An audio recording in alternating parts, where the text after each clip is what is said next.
51ನೇ ಪ್ರಶ್ನೆಯನ್ನ ಗಮನಿಸಿ. 8.5 ಸೆಂಟಿಮೀಟರ್ ವ್ಯಾಸವುಳ್ಳ ಒಂದು ಗೋಳಾಕಾರದ ಗಾಜಿನ ಪಾತ್ರೆಯು 8 ಸೆಂಟಿಮೀಟರ್ ಉದ್ದ ಮತ್ತು 2 ಸೆಂಟಿಮೀಟರ್ ವ್ಯಾಸವನ್ನು ಹೊಂದಿರುವ ಸಿಲಿಂಡರಿನ ಆಕಾರದ ಕೊರಳನ್ನ ಹೊಂದಿದೆ. ಒಂದು ಮಗು ಅದರಲ್ಲಿ ಹಿಡಿಯುವ ನೀರಿನ ಗಾತ್ರವನ್ನು ಅಳತೆ ಮಾಡುವುದರ ಮೂಲಕ ಅದರ ಘನಫಲವು 345 ಮೀಟರ್ ಕ್ಯೂಬ್ ಇದೆ ಎಂದು ಕಂಡುಕೊಳ್ಳುತ್ತಾಳೆ.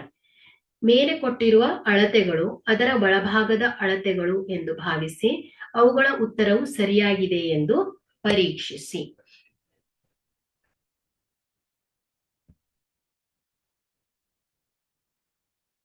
ನೋಡಿ, ಚಿತ್ರವನ್ನ ಗಮನಿಸಿ. 8.5 ಸೆಂಟಿಮೀಟರ್ ವ್ಯಾಸವುಳ್ಳ ಒಂದು ಗೋಳಾಕಾರ. ಓಕೆ, ಸೊ ಈ ರೀತಿ ಇದೆ ಒಂದು ಗೋಳಾಕಾರ. ಸೊ ಇದಕ್ಕೆ ಏನ್ ಮಾಡಿದ್ದಾರೆ ಅವರು, ಗಾಜಿನ ಗೋಳಾಕಾರದ ಪಾತ್ರೆಯು 8 ಸೆಂಟಿಮೀಟರ್ ಉದ್ದ ಮತ್ತು 2 ಸೆಂಟಿಮೀಟರ್ ವ್ಯಾಸ. ಸೊ ಈ ರೀತಿ 2 ಸೆಂಟಿಮೀಟರ್ ವ್ಯಾಸ ಹೊಂದಿರುವ ಒಂದು ಸಿಲಿಂಡರ್ನ ಆಕಾರದ ಕೊರಳು. ಸೊ ಇಲ್ಲಿ ಒಂದ್ ಮಗು ಏನ್ ಮಾಡ್ತಾ ಇದೆ, ನೀರನ್ನ ತುಂಬ್ತಾ ಇದೆ. ಸೊ ಅದನ್ನ ಅಳತೆ ಮಾಡಿದೆ. ಆ ಮಗು ಎಷ್ಟು ಅಂತ ಹೇಳ್ತಾ ಇದೆ, 345 ಮೀಟರ್ ಕ್ಯೂಬ್ ಅಂತ ಹೇಳ್ತಾ ಇದೆ. ಹಾಗಾದ್ರೆ ನಾವೀಗ ಇದನ್ನ ಲೆಕ್ಕ ಮಾಡ್ಬೇಕು. ಸೊ ಲೆಕ್ಕ ಮಾಡಿದಾಗ ನಮ್ಗೆ ಆ ಉತ್ತರ ಸರಿಯಾಗತ್ತಾ ಇಲ್ವಾ ಅನ್ನೋದನ್ನ ಪರೀಕ್ಷೆ ಮಾಡ್ಬೇಕು. ಹಾಗಾದ್ರೆ ಇಲ್ಲಿ ಈ ಒಂದು ಘನಫಲ, ಈ ಒಂದು ಪೂರ್ಣವಾದ ಘನಫಲವನ್ನ ನೋಡಿದ್ರೆ, ಈ ಒಂದು ಚಿತ್ರದ ಘನಫಲವನ್ನ ಕಂಪೇರ್ ಮಾಡಿದ್ರೆ ಇಲ್ಲಿ ಗೋಳದ ಘನಫಲ ಮತ್ತು ಸಿಲಿಂಡರಿನ ಘನಫಲವನ್ನ ಒಟ್ಟುಗೂಡಿಸಿ ಏನ್ ಮಾಡ್ಬೋದು, ನಾವು ಈ ಒಂದು ಪಾತ್ರೆಯ ಒಟ್ಟು ಘನಫಲವನ್ನ ಕಂಡು ಹಿಡಿಯಬಹುದು. ಹಾಗಾದ್ರೆ ಇಲ್ಲಿ ಗೋಳದ ಘನಫಲದ ಸೂತ್ರ ಏನ್ ಹೇಳತ್ತೆ, 4/3 πr ಕ್ಯೂಬ್ ಅಂತ ಹೇಳತ್ತೆ. ಸೊ ಇದರ ಸಹಾಯದಿಂದ ನಾವೇನ್ ಮಾಡ್ಬೋದು, ಈ ಒಂದು ಗೋಳದ, ಈ ಒಂದು ಗಾಜಿನ, ಸೊ ಇದರ ಘನಫಲವನ್ನ ಕಂಡು ಹಿಡಿಬಹುದು. ಅದೇ ರೀತಿ ಈ ಒಂದು ಸಿಲಿಂಡರ್, ಸೊ ಸಿಲಿಂಡರಿನ ಘನಫಲದ ಸೂತ್ರ ಏನ್ ಹೇಳತ್ತೆ, πr²h ಅಲ್ವಾ. ಸೊ ಇದರ ಸಹಾಯದಿಂದ ಏನ್ ಮಾಡ್ಬೋದು, ನಾವು ಈ ಒಂದು ಸಿಲಿಂಡರಿನ ಘನಫಲವನ್ನ ಹೇಳ್ಬೋದು. ಸೊ ಇವುಗಳ ಈ ಒಂದು ಗಾಜಿನ ಪಾತ್ರೆಯ ಒಟ್ಟು ಘನಫಲ ಅಂದ್ರೆ ಏನಾಯ್ತು, ಗೋಳದ ಘನಫಲ ಮತ್ತು ಸಿಲಿಂಡರಿನ ಘನಫಲವನ್ನ ಒಟ್ಟುಗೂಡಿಸ್ಬೇಕು. ಆಗ ನಮ್ಗೆ ಏನ್ ಸಿಗತ್ತೆ, ಈ ಒಂದು ಘನಫಲ, ಸೊ ಒಟ್ಟು ಗಾಜಿನ ಘನಫಲ ಸಿಗತ್ತೆ. ಆಯ್ತಾ. ಸೊ ಮೊದಲನೇದಾಗಿ ಏನ್ ಮಾಡೋಣ, ಇವುಗಳ ತ್ರಿಜ್ಯಗಳನ್ನ ಅದೇ ರೀತಿ ಎತ್ತರವನ್ನ ಬರ್ಕೊಳ್ತಾ ಹೋಗೋಣ. ಇಲ್ಲಿ ಗೋಳದ ವ್ಯಾಸ ಅಲ್ವಾ.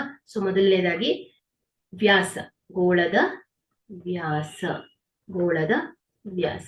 ಸೊ ಗೋಳದ ವ್ಯಾಸವನ್ನ ಎಷ್ಟು ಕೊಟ್ಟಿದ್ದಾರೆ ಅವರು, 8.5 ಸೆಂಟಿಮೀಟರ್ ಅಂತ ಕೊಟ್ಟಿದ್ದಾರೆ.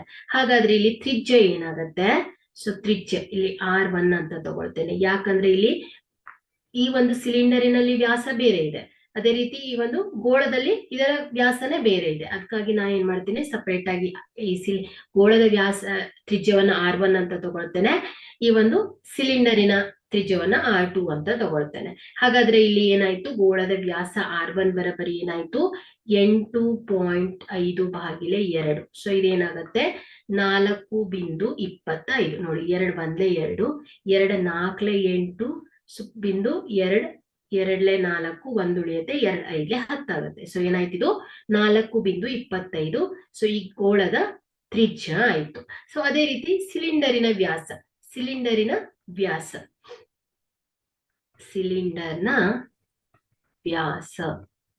ಸೊ ಇದನ್ನ ಏನ್ ಮಾಡ್ತೇನೆ, R2. ಸೊ ಸಿಲಿಂಡರ್ನ ವ್ಯಾಸ ಎಷ್ಟು ಕೊಟ್ಟಿದ್ದಾರೆ ಅವರು, 2 ಸೆಂಟಿಮೀಟರ್. ಹಾಗಾದರೆ ಇಲ್ಲಿ ಸಿಲಿಂಡರಿನ ವ್ಯಾಸ ಎಷ್ಟಿದೆ, 2 ಸೆಂಟಿಮೀಟರ್ ಇದೆ ಅಲ್ವಾ. So 2 centimetre. So 2 divided by ಏನಾಗುತ್ತೆ, 2. ಸೊ ಇಲ್ಲಿ ಇದೇನಾಗುತ್ತೆ, 1 ಸೆಕೆಂಡ್, R2 ಬರಬರಿ ಏನಾಗುತ್ತೆ, 2 ಭಾಗಿಲೆ 2 ಆಗುತ್ತೆ. ಸೊ 2 ಬಂದ್ಲೆ 2 ಬಂದ್ಲೆ. ಸೊ ಇದೇನಾಯ್ತು, 1 ಸೆಂಟಿಮೀಟರ್ ಬಂತು. ಸೊ ಇದೇನಾಯ್ತು, ಸಿಲಿಂಡರಿನ ವ್ಯಾಸ ಆಯ್ತು. ಹಾಗಾದ್ರೆ ಇಲ್ಲಿ ಸಿಲಿಂಡರ್ನ ಎತ್ತರ H ಬರಬರಿ ಏನಿದೆ, 8 ಸೆಂಟಿಮೀಟರ್ ಅಂತ ಕೊಟ್ಟಿದ್ದಾರೆ. ಹಾಗಾದ್ರೆ ಇಲ್ಲಿ ನಾವೇನ್ ಮಾಡ್ಬೇಕು, ಈ ಒಂದು ಗೋಳ ಮತ್ತು ಸಿಲಿಂಡರ್, ಸೊ ಇವುಗಳ ಘನಫಲವನ್ನ ನೋಡೋಣ.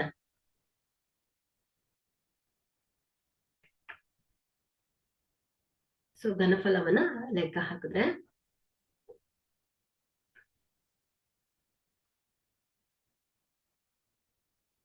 ಗೋಳದ ಘನಫಲ. ಗೋಳದ ಘನಫಲದ ಸೂತ್ರ ಏನ್ ಹೇಳತ್ತೆ? 4/3 ಪೈ ಆರ್ ಕ್ಯೂಬ್ ಅಲ್ವಾ. ಸೊ ಇಲ್ಲಿ 4/3 ಗುಣಿಸು, ಇಲ್ಲಿ ಇವ್ರು ಏನ್ ಹೇಳಿದಾರೆ, ಇಲ್ಲಿ ಬ್ರಾಕೆಟ್ ಅಲ್ಲಿ ಪೈ ಅನ್ನ ನಾವೇನಂತ ತಗೊಳ್ಬಹುದು, 3.14 ಎಂದು ತೆಗೆದುಕೊಳ್ಳಿ ಅಂತ ಹೇಳಿದ್ದಾರೆ. ಸೊ ಇದನ್ನ ಕೊಟ್ಟಾಗ ಅವರು ನಾವೇನ್ ಮಾಡ್ಬೇಕು, ಪೈ ಜಾಗದಲ್ಲಿ 3.14 ಅಂತಾನೆ ಸಬ್ಸ್ಟಿಟ್ಯೂಟ್ ಮಾಡ್ಬೇಕು. ಸಪೋಸ್ ಏನಾದ್ರೂ ಪೈ ಅನ್ನ ಕೊಡದೇ ಇದ್ದಾಗ ನಾವೇನ್ ಮಾಡ್ಬೇಕು, ಸಾಮಾನ್ಯವಾಗಿ ಪೈ ಬರಬರಿ 22/7 ಅಂತ ಹಾಕ್ಬೇಕಾಗತ್ತೆ. ಸೊ ಇದೇನಾಗತ್ತೆ, 3.14 ಗುಣಿಸು ಏನಾಗತ್ತೆ, ಆರ್ ಕ್ಯೂಬ್ ಅಲ್ವಾ. ಸೊ ಇದೇನಾಯ್ತು, ಇದರ ಒಂದು ತ್ರಿಜ್ಯ, ಈ ಒಂದು ಗೋಳದ ತ್ರಿಜ್ಯ ಏನ್ ಬಂದಿದೆ, 4.25 ಹೋಲ್ ಕ್ಯೂಬ್ ಆಗತ್ತೆ. ಸೊ ಇದೇನಾಯ್ತು ನೋಡಿ, 4/3 ಗುಣಿಸು 3.14. ಸೊ ಇಲ್ಲಿ 4.25, 4.25 ಮತ್ತು 4.25 ಅನ್ನ 3 ಬಾರಿ ಗುಣಿಸಿದಾಗ ನಮ್ಗೆ ಎಷ್ಟು ಬರುತ್ತೆ, 76.56 ಬರುತ್ತೆ. ಸೊ ಇಲ್ಲಿ ಇದನ್ನ ಮಲ್ಟಿಪ್ಲೈ ಮಾಡಿದ್ರೆ ಏನಾಗುತ್ತೆ, ಸೊ ವಿ ಗೋಳದ ಘನಫಲ. ಸೊ ಗೋಳದ ಘನಫಲ, ಓಕೆ. ಸೊ ಗೋಳದ ಘನಫಲ ಬರಬರಿ ಏನ್ ಬರುತ್ತೆ, 321.39 ಸೆಂಟಿಮೀಟರ್ ಕ್ಯೂಬ್ ಆಗತ್ತೆ. ಸೊ ಇದೇನಾಯ್ತು, ಗೋಳದ ಘನಫಲ. ಹಾಗಾದ್ರೆ ನಾವೀಗ ಏನ್ ಮಾಡ್ಬೇಕು, ಸಿಲಿಂಡರಿನ ಘನಫಲವನ್ನ ಕಂಡುಹಿಡಿಯೋಣ. ಸೊ ಸಿಲಿಂಡರಿನ ಘನಫಲ, ನೆಕ್ಸ್ಟ್ ಏನ್ ಮಾಡೋಣ, ಸಿಲಿಂಡರ್ನ ಘನಫಲ. ಸೊ ಇಲ್ಲಿ ನೀವು ಎಟ್ ಎ ಟೈಮ್ ಬೇಕಾದ್ರೂ ಕೂಡ್ತಾ ಹೋಗ್ಬೋದು. ನೀವು ಸಾಮಾನ್ಯವಾಗಿ ಡೈರೆಕ್ಟ್ ಆಗಿ ಒಟ್ಟು ಘನಫಲ ಬರಬರಿ ಏನ್ ಬರ್ಕೊಳ್ಬಹುದು, ಸಿಲಿಂಡರಿನ ಘನಫಲ ಅಧಿಕ್ ಗೋಳದ ಘನಫಲ. ಸೊ ಎಟ್ ಎ ಟೈಮ್ ಕೂಡ ನೀವು ಬೇಕಾದ್ರೂ ಮಾಡ್ತಾ ಹೋಗ್ಬೋದು. ಇಲ್ಲ ಅಂದ್ರೆ ಈ ತರ ಸಪರೇಟ್ ಆಗಿ ಘನಫಲವನ್ನ ಕಂಡು ಹಿಡ್ಕೊಂಡು ಲಾಸ್ಟ್ ಆಗಿ ಒಟ್ಟು ಘನಫಲದಲ್ಲಿ ಏನ್ ಮಾಡಬೇಕು, ಗೋಳದ ಘನಫಲ ಮತ್ತು ಅಧಿಕ್ ಸಿಲಿಂಡರ್ನ ಘನಫಲವನ್ನ ಬೇಕಾದ್ರೂ ಕೂಡ್ಬೋದು. ಓಕೆ. ಸೊ ಇಲ್ಲಿ ಸಿಲಿಂಡರ್ನ ಘನಫಲದ ಸೂತ್ರ ಏನ್ ಹೇಳುತ್ತೆ, ಪೈ ಆರ್ ಸ್ಕ್ವೇರ್ ಎಚ್ ಅಲ್ವಾ. So pi r square h. So ಇಲ್ಲಿ ಪೈ ಏನಿದೆ 3.14 ಗುಣಿಸು, ಇಲ್ಲಿ ಸಿಲಿಂಡರಿನಲ್ಲಿ ಇದರ ತ್ರಿಜ್ಯ ಏನಿದೆ 1 ಅಲ್ವಾ. ಸೊ 1/2 ಗುಣಿಸು ಏನ್ ಬರುತ್ತೆ, ಎಚ್ ಅಂದ್ರೆ ಈ ಒಂದು ಸಿಲಿಂಡರಿನ ಎತ್ತರ ಎಷ್ಟಿದೆ, 8. ಸೊ ಇದೇನಾಗತ್ತೆ, 3.14 ಗುಣಿಸು 1 ಅಂದ್ರೆ 1 ಆಗತ್ತೆ. So into 8. ಸೊ ಇದನ್ನ ಗುಣಿಸಿದಾಗ ಎಷ್ಟು ಬರುತ್ತೆ, 25.12 ಸೆಂಟಿಮೀಟರ್ ಕ್ಯೂಬ್ ಆಗುತ್ತೆ. ಸೊ ಇದೇನಾಯ್ತು, ಸಿಲಿಂಡರಿನ ಘನಫಲ. ಹಾಗಾದ್ರೆ ನಮ್ಗಿಲ್ಲಿ ಈ ಒಂದು ಒಟ್ಟು ಘನಫಲವನ್ನ ಲೆಕ್ಕ ಹಾಕೋಣ.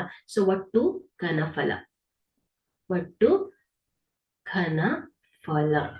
ಬರಬರಿ ಏನಾಗತ್ತೆ, ಸಿಲಿಂಡರಿನ ಘನಫಲ ಅಧಿಕ್ ಗೋಳದ ಘನಫಲ ಅಲ್ವಾ. ಗೋಳದ ಘನಫಲ ಅಧಿಕ್ ಸಿಲಿಂಡರ್ನ ಘನಫಲ. ಸೊ ಇದೇನಾಯ್ತು, ಗೋಳದ ಘನಫಲ ಎಷ್ಟು ಬಂದಿದೆ, 321.39 ಅಧಿಕ್ ಈ ಒಂದು ಸಿಲಿಂಡರಿನ ಘನಫಲ ಎಷ್ಟಿದೆ, 25.12. ಸೊ ಇವುಗಳನ್ನ ಕೂಡಿದಾಗ ನಮ್ಗೆ ಎಷ್ಟು ಬರುತ್ತೆ, 346.51 ಸೆಂಟಿಮೀಟರ್ ಕ್ಯೂಬ್ ಆಗತ್ತೆ. ಸೊ ಇದೇನಾಯ್ತು, ಒಟ್ಟು ಘನಫಲ.